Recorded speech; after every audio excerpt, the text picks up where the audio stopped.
Hi hello welcome back to my YouTube channel. ഇന്ന് ഞാനൊരു item ഉണ്ടാക്കാൻ പോണേ. പുതിയ ഐറ്റം ഒന്നുമല്ല, ഇത് ഒരുപാട് പേര് ഉണ്ടാക്കി കണ്ടിട്ടുണ്ടായിരിക്കും. ഞാനും ഇതിനു മുമ്പ് ഉണ്ടാക്കിയിട്ടുണ്ട്. ഞാനിത് ഒരുപാട് വട്ടം ഉണ്ടാക്കണമെന്ന് വിചാരിച്ചിട്ടുണ്ട്, പക്ഷെ അതിനൊരു സാധനം കൂടി കിട്ടണമായിരുന്നു. അതിപ്പോഴാണ് എനിക്ക് കിട്ടിയത്. വേറെ ഒന്നുമല്ല, വേണ്ടേ ഈ സംഭവം അവക്കാഡോ.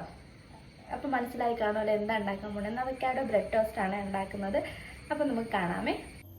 ഞാൻ മറ്റു വീഡിയോസിലൊക്കെ ഈ അവക്കാഡോ കട്ട് ചെയ്യുമ്പോൾ അവർ പറയാറുണ്ട് എന്തോ ഒരു സ്ട്രെസ് റിലീഫ് പോലെയൊക്കെ തോന്നാറുണ്ടെന്ന്. ശരി തന്നെ, ഞാനിത് കട്ട് ചെയ്തെടുത്തപ്പോഴും എനിക്ക് എന്തോ ഒരു ഫീലൊക്കെ കിട്ടിയ ഇതാണേ ഒരുപാട് പഴുത്തതുമല്ല എന്നാൽ പച്ചയുമല്ല.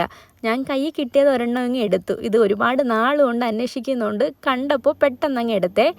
ഞാൻ അതൊരു പ്ലേറ്റിലേക്ക് എടുത്ത് മാറ്റിയിട്ടുണ്ടേ. എന്നിട്ട് അതിനകത്ത് കുറച്ച് ഉപ്പും കുരുമുളക് പൊടിയും കൂടി ചേർത്ത് നന്നായിട്ടൊന്ന് മാഷ് ചെയ്തെടുത്തേ. ഞാൻ ആദ്യം സ്പൂൺ കൊണ്ട് മാഷ് ചെയ്യാൻ പറ്റുമോ നോക്കി, പക്ഷെ പറ്റിയില്ല. പിന്നെ ഞാൻ മറ്റേ മാഷ് ചെയ്യുന്ന സാധനം തന്നെ എടുത്ത് നന്നായിട്ട് സെറ്റാക്കി എടുത്തിട്ടുണ്ടേ.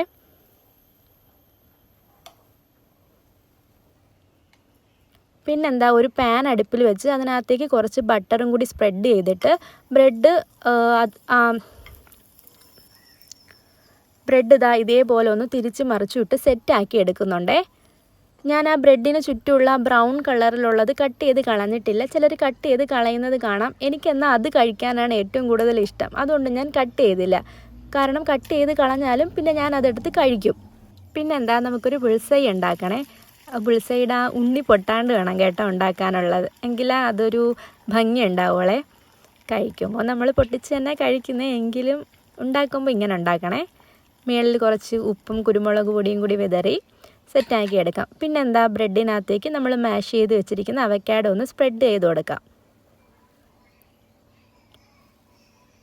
ശേഷം നമ്മുടെ ബുൾസൈ എടുത്ത് അതിൻ്റെ മേലേക്ക് വെച്ച് കൊടുക്കാമേ. അപ്പോൾ ഇത്രയേ ഉള്ളൂ. ഇത് കഴിക്കുമ്പോൾ നല്ല ടേസ്റ്റാണേ. പിന്നെ ഞാൻ ബാക്കി കുറച്ച് മാഷ് ചെയ്ത് അവക്കാഡോയും കൂടി വന്നിട്ടുണ്ടേ. അതിനകത്തേക്ക് കുറച്ച് ഒനിയനും മല്ലിയിലയും കൂടി ചേർത്ത് മിക്സ് ചെയ്തിട്ട് അതും വേറൊരു ബ്രെഡിനകത്തേക്ക് ഞാൻ സ്പ്രെഡ് ചെയ്ത് കൊടുത്തിട്ട് സ്ക്രാമ്പിൾഡ് ചെയ്ത് എഗ്ഗ് അതിൻ്റെ മണ്ടയിലേക്ക് വെക്കുന്നുണ്ട്. അത് കഴിക്കാനും നല്ല ടേസ്റ്റ് ആയിരുന്നു. അപ്പോൾ ഇത് രണ്ടും നല്ല രസം ഉണ്ടായിരുന്നു, കഴിക്കാനും ഉണ്ടാക്കാനും എളുപ്പമല്ല. അപ്പോൾ എല്ലാവരും ട്രൈ ചെയ്യണേ. വീഡിയോ ഇഷ്ടമായാൽ ലൈക്ക് ചെയ്യുക, എന്തെങ്കിലും സജഷൻസ് ഉണ്ടെങ്കിൽ കമൻറ്റ് ചെയ്യുക.